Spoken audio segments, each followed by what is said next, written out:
Welcome to the Marriage Boss Podcast, and I'm totally pumped up today. I've got a special couple with me. As a matter of fact, I think this might be our first couples interview, and it is appropriate, and you'll find out why in a minute. Rachel Cargill Martin is a sought-after expert in health, sexuality, and relationships. She is known for her larger-than-life personality, lovingly supportive demeanor, impeccable style, ability to create transformational beauty in all she comes in contact with, and her unwavering dedication to healing.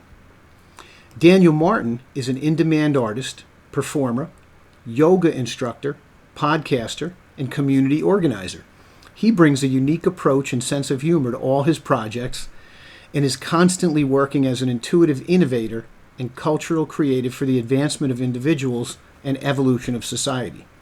Together, they love working with couples, teaching them to enliven their sexuality and spirituality by learning to communicate deeply and keep the playfulness and romance alive in their partnerships. They work with VIP private clients, lead seminars, workshops, and retreats around the world, teaching people how to achieve and maintain the relationship of their dreams. Rachel and Daniel, welcome to the Marriage Boss Podcast. Thank you. It's great to be with you, Rick. Yeah, it's an honor. Thank you.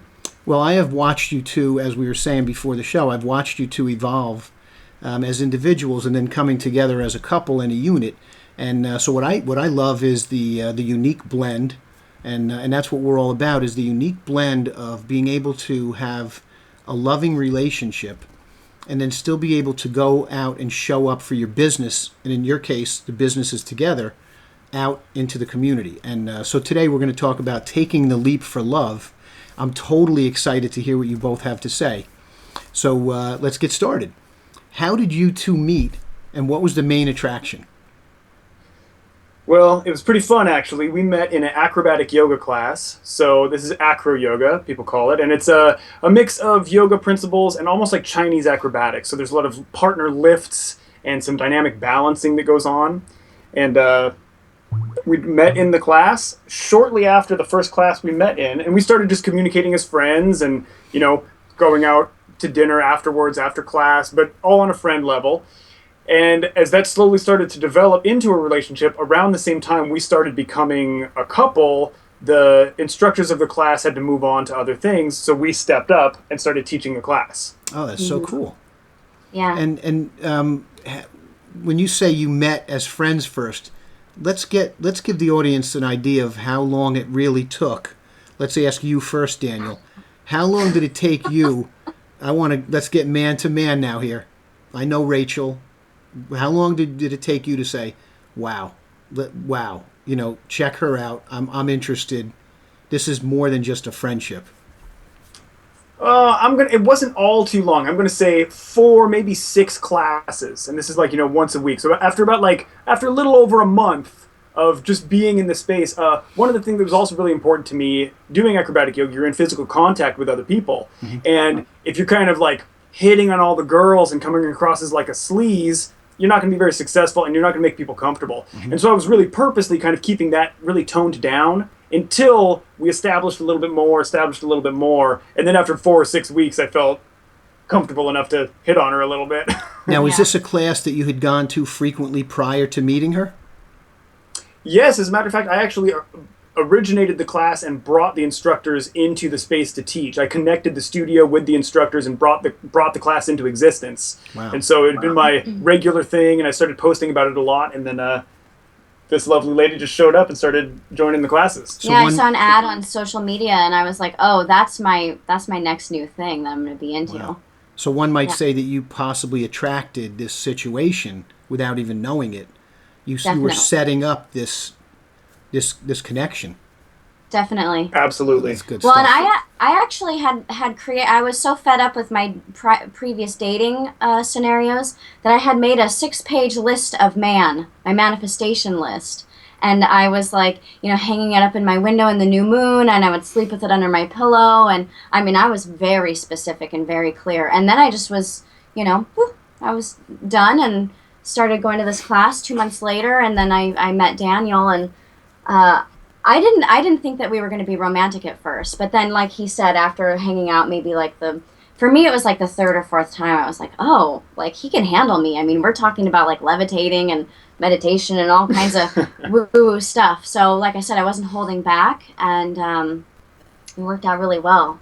I think that's a really good thing to touch on too, is I was also coming from that same place of completely not holding back in the meeting. So as we started meeting as friends, I was putting my full self out there. I wasn't like censoring or editing or holding anything back. It was really just a matter of, this is who I am, and I'm wearing it on my sleeve. Mm-hmm. And so as we each started to see that in each other, this real authentic nature, whereas a lot of times in dating, I think we started a relationship and there's all the, you got to wade through the small talk and get through the this and that to actually get to the heart of the matter. And we just went deep right away, and that's what really sparked a deep interest in the relationship. Yeah, definitely. So how long specifically, Rachel, until you knew, you saw this guy, you were like, oh man, like when did you feel a spark and say, I think this is more than a friendship? Oh, yeah, I would say, I mean, right away I felt there was chemistry. Yeah. Because we're doing acrobatic yoga, so it's very hands-on, and it was really cool because I got to experience how our bodies moved together, yeah, and balanced together. And he's still my favorite person to fly with. Cool. So, yeah, really right away. But like he also mentioned that in that class, for it to feel really safe, you have to tone down the sexuality. Yep. There can't be any sexual component for people to feel safe. And so it wasn't until later on when we were going out as friends and, having dinner and in groups with people that I was like, oh yeah, so I like this guy. I'm going to put you on the spot and ask you if you're willing to share some of that list. You said it was a 6-page list. I would love it if you would share even maybe some of so that some of our audience could look and see what true Danifestation looks like when you want to Danifest a man like Daniel, and maybe you could share some of that so that our whether our female or male audience can see what does it look like when you make an affirmation ahead of time and then the universe delivers that to you. So I would love it if you could share that with our people. Sure, I have that all typed up. I have a link, so I'll make sure that gets out to your people. That'd be awesome. Sure. Yeah, Danifestation. All right. Mm-hmm. Yeah. Now tell us. Now let's get right into the meat of it. What are some of the leaps that you've taken for love? Obviously, the theme of the show is taking the big leap for love. Give us an example of some of the big leaps you both took for love. Well, I'm going to say the biggest one is the place we're sitting right now. We're actually sitting in our very first home, which is a boat. Wow. And as we started combining our lives and we were looking at what that would look like, I had a house, she was living in a roommate situation, and we were thinking, well, how do we want our collective lives to look? We knew we wanted it to be different, we didn't want it to be boring, and we didn't want to become in a situation where we were house poor, and all of a sudden we, either had some rent we were paying towards nothing, or a house that we could just afford, but then our social life and our expenditures had to be limited. We didn't want that. And I had already, the reason I was living with a roommate is I had already sold all of my stuff, and I was planning to go to Bali. So I was like saving up to go leave the country and got rid of all my things, and then we met, and so instead of like buying a whole new, house and all the stuff I had just gotten rid of, it's like, well, let's just get a boat. So, and as far as taking a leap, we did that 4 months after we met. So 4 months after we met, we purchased a boat. Moved onto it. Gutted it. We renovated the whole entire thing. So here we are living with, in like 400 square feet under massive renovation with 2 part-time kids and a cat and a dog. And we did that for about 1.5 years. And it's like, well, wow, we must really love each other. Now, I'm sure a lot of out the whole time. I'm sure a lot of our listeners are asking, is this a boat that is just docked, or does this boat actually go out and like sail in the water also? This our first boat, we haven't operated much. It was such a project to renovate and turn it into a living space. I actually did an addition. I added areas onto the boat, and we a whole other bedroom. Yeah, we completely renovated, hand built all the cabinets. I mean, we have some massive work in here. We moved up from here and actually expanded our boat life, our aquatic existence, and we purchased a yacht 1 dock over from this one. So now this is our extension space, our office, our workspace, and our guest house. And the new boat that we live on, the larger yacht, we do operate and we take out. Often. We've taken on week-long cruises, and we just plan to do a lot more of that as time goes on. That's awesome. So I'm sure a lot of people now, after they hear this, are going to start looking up, wow, I wonder what it costs and how it is to live on a boat, because you don't have to buy land necessarily, but you do have to buy the boat and then dock it and pay for whatever that costs. But I bet you there's something interesting to look into, because it's an alternative space and you're on the water all the time. For sure. $1 million views. I mean, seals come up and say hello to us, and otters, and big, huge jellyfish. So it's a whole nother world. So this would qualify as a big leap, because it's really so far outside the box. I'm betting that this might be my first and last time I'm talking to anyone who has done this and made that big leap for love. So that is huge. Is there another one that you want to bring up? Maybe one more big leap that you've taken for love? Maybe our businesses. Yeah. I would say our businesses. About 2 years ago, I had done bodywork and massage for a decade, and so I had a booming practice.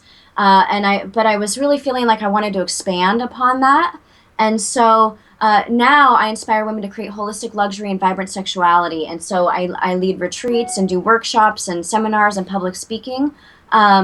And that was huge, and he's been so supportive in that. And so in our love and in the expansion of our businesses, he supports me, and now he's expanding his business, and now together we are stepping out and leading a couples retreat. You got to give the people what they want, and everybody's been so in love with everything that we've been offering individually. Yeah. So now together they see how massive our love is, and we're just really ready to share that with the world. Yeah, and I can speak from experience, again, as watching you both on Facebook and seeing this develop. I can say that I am a huge fan of your everyday lives and you individually. Both of you, I think you both have tremendous gifts to offer individually. And I have observed and been inspired by that, but I'm even more inspired by the connection of the two of you. And I think it's a beautiful example of just one way to fall in love, be in love, live your lives all around love, and share that with our community. Because I see the comments, I see how you've touched and motivated and inspired others. So I'm really looking forward to this next chapter with you, the events, and the live events, the retreats at beautiful destinations, which we're going to talk about in a minute. And so I do think that you two should be shining examples to others. Folks, listen, if you want to know how to be in love and live in love and work in love and just kind of be a shining example, just follow Rachel and Daniel and just kind of see what they're doing. And it's very free, and it's very honest, and it's got a lot of integrity. Believe me, this is not, like two people who came together to do a business together. This is two people who came together because of love and connection, and I know there's a lot of physical connection and spiritual connection. And I'm a huge fan. I'm watching it, as the marriage boss. I'm saying it, and I condone it, and I love it, and I appreciate it. And so I'm thanking you personally, and I'm saying to the audience, listen. If you want to know how to do it, watch these two, because they are doing it right. So I personally appreciate it and condone it. So thank you. So now, how do you manage a business together and stay in love? Because a lot of entrepreneurs, certainly, that's a lot of what I talk about, is how do we communicate effectively as unique as entrepreneurs. So how do you both do it and then stay in love at the same time? One of the huge benefits to the partnership and the business that we're expanding on together is having a real solid backing and support. So as maybe I'm writing an ad or doing some copy or I'm revising a bio, right? I have my best friend right next to me that I can run it by and say, hey, how does this sound? Most of the time she's going to say, oh, that sounds great. And then she'll give me a little extra. She'll be like, oh, well, but what about this? Or what about, maybe just changing this word to that? That sounds a little better, has a better resonance. And so you get this instant feedback. And, the trick is obviously not being too sensitive, too locked into any specific idea, because then, if your partner has a little constructive criticism for it, maybe you'll take it too personally and self-sabotage. So it takes a huge amount of openness and a huge amount of honesty also. So there are times where, because we spend an enormous amount of time together, like the huge majority of our day. We both have our individual lives and interests, but we spend an enormous amount of time together. And so there are times where maybe even at a romantic dinner, business is going to creep in a little bit because it's, we act at the speed of inspiration. And so, hey, we're sitting here having a romantic dinner and now we're talking about our next event. Now we're talking about this or that. Sometimes that's okay. And sometimes it just takes the honesty to say, you know what, can we put this on hold? Can we come back to this in 1 hour when we conclude our dinner? And then we set ourselves a date. We basically have quite the appointment schedule that even though we're together all the time, we have reminders come up in our calendar that say, hey, do this marketing, sit down and write this, do this thing and that thing. And so sometimes it takes putting it off a little bit, but always coming back to it when it's the right time. And we schedule dates. We schedule sleep-in dates. We schedule cell phone free times. And I think that some of the pitfalls that some couples get into that are either in business together or each have their own business is that they can get into a little bit of competition. Yeah. Like if one person's business is doing really well and the other one's isn't, that can be challenging. And we just really we combine our energy and put it where it needs to go. And even that can be a little bit tricky too. Like when I first started stepping out in a bigger way and not focusing so much on my body work and massage practice, there were times, this might be a vulnerable share, where I remember clearly Daniel was like, I feel like sometimes I'm like the caboose of the Rachel train. And I was like, I've been dominating our energy. And so then we got to shift some of our collective energy onto more of his projects. And I don't think that that's even an issue for us anymore. It's like he has so many incredible art installations happening and, your podcast. And we've had to delegate days that this is Daniel's specific workday and this is Rachel's specific workday. And then this is the day that we come together. So we're very scheduled. I was also going to ask, because a lot of what I deal with is, because we're in the 21st century and it's 2015, a lot of the work I do with the Good Men Project is around the changing roles of men in the 21st century. So a lot of my male friends and clients are dealing with a more powerful woman than they had either envisioned when they were younger, than their moms were, or a lot of their friends or peers. So certainly we all have to deal with. My wife is a very powerful woman. She has a lot of strengths that I don't have. So I make a decision to celebrate those and use them in my favor, as opposed to be jealous of them or let them hurt me. So how do you two balance? I know you're a very strong woman, Rachel. So Daniel, how do you celebrate that? And again, this is a big one for our audience. How does a man who's also strong and independent celebrate a strong, independent woman who may be, in some cases, stronger and more independent than we are? How do we celebrate that and use it to our advantage? Yeah, that's a fantastic question. And there definitely have been moments of that I've had to work through where, like Rachel's mentioning, I felt like I was the caboose of the Rachel train. Yeah, I love that, by the way. That is totally getting used again. You can't even negate the importance of the caboose. What if you have the locomotive and you don't even have a caboose? You have no brakes. You're just going to hurtle down the tracks until you crash. Yeah. So even saying that role, I wasn't downplaying myself. I just felt like that role wasn't the driving engine.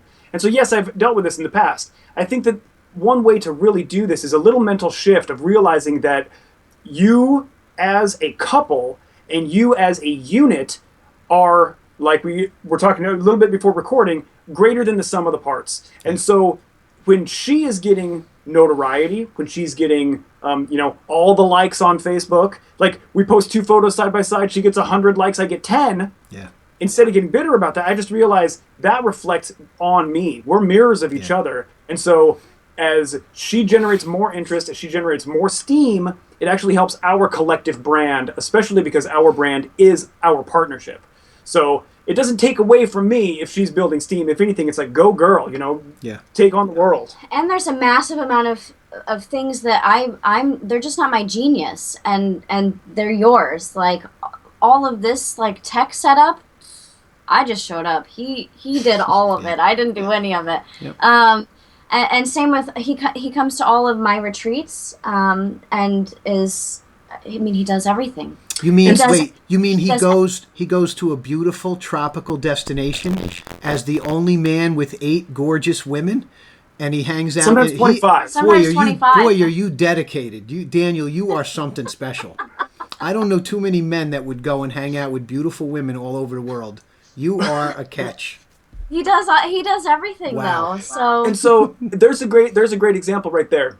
This is one of the ways where, in these moments, Rachel's the face of the operation. She's putting her entire image forward, and she's dealing directly with the women. A lot of the times, the attendees of the retreat have very little idea of what I'm doing or that I'm even there. And meanwhile, I'm running all over the island to get fresh water and sharpen machetes and gather coconuts from an organic farm. And I'm doing all this stuff to help grease the wheels and push it along. And she's the representative. So I don't feel any less important nor any less needed. But that is a bit of a shift, like you're saying, a cultural shift of, I don't need to be the figurehead. What is important to me is greasing those gears, greasing the wheels, and keeping the logistics and the operation running. So I realize that that's equally as important. That might be the caboose. It's equally important to be that caboose as it is the locomotive. And same thing with all of your endeavors. You know, I in my beautiful feminine way hold massive space for you to be able to go out and be the strong man that you are. And what's coming to mind actually is, you know, that visual of the masculine energy and the feminine energy, where the masculine is the river bank, right? It holds, it's like the bowl, it's the container, and then the feminine is all the water that flows through. It's the creative essence. And so there you have structure and flow, and masculine energy, regardless of your gender, masculine energy provides the structure. He's my structure. So what would you have if you had no structure and all the flow? You'd have a flood. You would just have water going all over the place, uncontained. Or you see like a bunch of women together, it's like herding cats, you know? Yeah, And a bunch of guys together could be super driven and super purposeful and maybe like never go deep because they're all about the structure and not going to get into that flow of emotion. And eventually that flood would just dissipate and there would be no water present and there'd be no nourishment. So I think what I'm getting from this is that we are giving massive permission to couples everywhere. And of course this doesn't matter, we did speak about gender, doesn't matter what gender, doesn't matter same-sex couples. We're talking about masculine and feminine energies here, which I think is the bigger picture, is that because we both have each of those, and we need to decide as a couple, come together, see who has which gifts, and concentrate on uncovering and celebrating gifts with each other and using our strengths to lift each other up. Yeah. So when tremendous. We both do. Yeah, so that's a perfect answer. So, okay, audience, you got that? So find out what each other's gifts are. Doesn't matter who does what. Just do what you're good at, acknowledge that, and celebrate it together. And that's one of the secrets to arriving at a higher place together. Beautiful. All right, so what is your drive and motivation to share your love with the world? Why do you want to do this? You know, there's enough nonsense in the world. There's enough heartache. There's enough tragedy. To see the essence of love is the highest vibration on the planet. It's the highest vibration that we can attain as a physical being, as a human being on this planet. Love and beauty and gratitude, those are the highest vibrations. And so if we can in any way spark that in somebody else, if we can ignite that flame, take that little tinder and, you know, blow on it until that catches flame and ignites, or just even be in witness of other people that are glowing. You know, we have some dear friends, some couples that when you're around them, you just know. And they give off this whole aura, they give off this whole glow, and every time they look at each other, they get this soft look in the eyes and a little sparkle, and it's beautiful.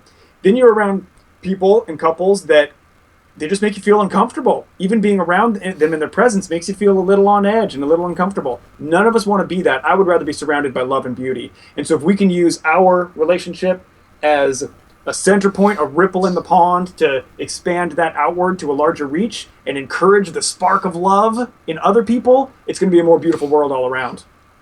Yeah, and I we're agree. modeling how fabulous being in sacred partnership can be, and having a really powerful family unit, you know? Like, I think that there's this there's this old model of like, you know, you get married to the old ball and chain, and then your life ends, and you know, and then you have a couple of kids, and you're driving the minivan, and you're just like boring, right? And so we're really here to show everyone that that's not true. It can be an awesome, wild, fun ride. Yeah. So my question is, I wonder how many of our audience are going to be driving their minivan down to the yacht club to trade that minivan in for a boat after they hear this episode. That's what I'm looking for. All right, so let's talk about the Essence of Ecstasy. You two are leading a couples retreat soon. What can you tell us about the event? Yeah, it's September 28th through October 2nd. It's in the Florida Keys, Key West. Okay. It's at the MTV Real World House. So we had actually planned this event for earlier in the year, and we're scouting locations, and nothing was really resonating. And then Daniel found this location, and we were like, oh, wow. This on-site at this facility, it's basically this one mansion that is an all-inclusive resort. On-site, we have tennis court, racquetball court, volleyball court, basketball, home theater system, bicycles, stand-up paddleboards, kayaks, 2 hot tubs, a swimming pool, cabanas, hammocks, you name it. Everything. And the whole thing is you just jump on a little beach bicycle and ride right down to Duval Street, downtown Key West, and explore as a couple. It's like an adult playground, really. Yep. Yeah. In addition to all this at this beautiful location, we're going to be providing some of the same kind of stuff we've been talking about today. Also, if you check us out on Facebook, we have hot relationship tips we put out. Too. Instagram. So we get into those a lot more in depth. We're going to get into some spirituality, some sexuality, communication, relationship faux pas, how you can strengthen the foundation of your relationship and then redefine it into exactly the relationship of your dreams. We're going to be providing, we have on-site chefs, and so we'll be providing organic, local, aphrodisiac, delicious food. Yep. And then we're bringing our photographer as well, so we're gifting all of the couples that go with photos, because I personally didn't know how beautiful I was until I saw myself on camera, you know, with a professional photograph. Yep. All the other images I'd ever seen of myself, I was like, ooh, but... I can definitely second that as well. Yeah. Like, I didn't even know until I looked at a professional photographer. Right. Yeah. So then we also want to share what's been happening for us when we have our photograph taken together in a professional way. We have some gorgeous acrobatic yoga photos, our wedding photos, all kinds of images of us that it really helps you as a couple to be able to see, like, oh, that's the love that everybody else is seeing. Like, you can look in a mirror, but like to be able to go back and remember that time, and how potent it was. We want to gift that to the couples. And so then you get this professional photographer doing a photo shoot, palm trees behind you, on the beach in Key West, and you're in embrace with your lover. You get to have that as your new image, your new profile picture, if you want. And we know that the things that we choose to look at and we choose to symbolize ourselves, it's like a feedback loop, and it re-amplifies back in. Yeah. And so if your photo is glowing and radiant and showing your love, guess what? If every single day you look at that and all the people that you're connected to are looking at that photo, that's your impression in the world. You're now glowing and radiant and full of love. Yes, so what I'm hearing from this and what I'm getting, and again, before the show, I mentioned to you that you both look younger today than when I first met you both. So not only individually, but as a couple and a unit, you have improved as people and as a couple. So folks, listen, it is never too late to improve individually and to improve as a couple. So the message that Rachel and Daniel are bringing today, in addition to all the other good stuff, is that when you find the right path and the right person to share it with, there is no limit. There is no age. There is no aging. There are no limits to what we can do as individuals and together when we put love first and communication and brilliance. I mean, these two are brilliant. Listen to what they're talking about. We can all improve in our love and in our health. And, this is just, it's beautiful to see. And I can tell you I've witnessed it. So I am a believer. Now tell me, I know you got a couple websites. Share a couple links with the audience. where can we go to find you guys? Yeah, so as far as information about the retreat, check out essenceofecstasy.com. Okay. And to everybody that's watching this, we want to offer $500 off. Wow. So Yeah. when you see the list price at the bottom, that is per couple, not individual. So and that is lodging and food and teaching at the retreat And an adventure. A special adventure. And picture that amount, already a great deal. Take $500 off just to be associated through the Marriage Boss. Yeah. That's awesome. Thank you so much. Hey, listen, so that price includes everything except getting yourself to Key West. True? That's correct. So if you get to Key West, or if you live in Key West, that Yeah. price at the bottom of the site, essenceofecstasy.com, and we'll put it in the show notes. And then I know you had another link in there. Did you want to send people also, if they want, to rachelcargill.com? Yeah, that would be great. And then also we're doing a teleseminar teaching. And so I would love for your guests to be able to check that out as well. Some of the hot things we're going to be covering there are how to use the manifesting powers of your orgasm. Okay. So taking the energetics of the orgasm and then being able to call in all the money and abundance and The life you prosperity, want. like the life that you want. Yeah. And so we live in a yes. I think a lot of people might be thinking, well, my orgasm is the end of something. But what you're saying here is that it can be the beginning of something special if we use that energy to manifest, and in this case, danifest something. I'm not going to give up on that term now. I'm going to be throwing that out all the time, man. That's good stuff, man. Hey, listen, we got to go for new terms if we find it. Awesome. All right, so that's great tip. And do you have another hot relationship tip that you want to give? One more before we close? Oh, you know what? One of my favorites we're getting a lot of good feedback from is if you want it dirty in the bedroom, you're going to have to keep it clean.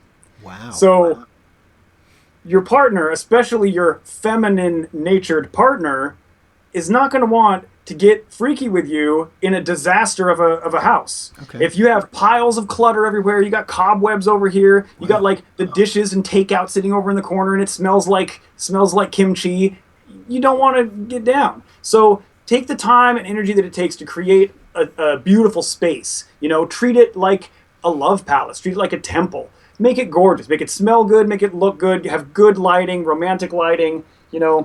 Have some beautiful music playing. Take the time to set it up right, and then you're going to get the reward for it for sure. And we're going to deepen in that in our teleseminar, actually. We're going to go into some of the 6 mistakes that couples make as far as like bedroom feng shui. So, because that kind of environment, like you do, if you want it dirty, you got to keep it clean.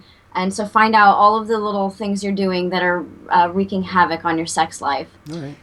The teleseminar is actually going to be tomorrow, so it'll be a little, tough for people to time travel and check that out. But we are going to rebroadcast. We're going to have this information re-released. We'll send that links to you when we have it, and it can go out to the people. Okay, cool. So, I was going to ask for the link. So then, being that this is going to air after the seminar, what we'll do is in the show notes, we'll put a link to the rebroadcast of it so they could, get all the juicy nuggets that you guys have to offer.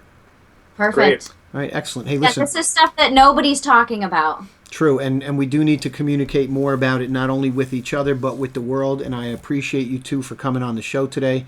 I love you both. I appreciate you both. I hope that the audience gets a chance to experience you both, because this is a delicious romance and business couple, and I love having you guys on the show. Thank you for coming on, and we'll talk to you soon. Oh, Thanks it's been a real so pleasure. much, Rick. Thank you, Rick. Thank you. All right, take care.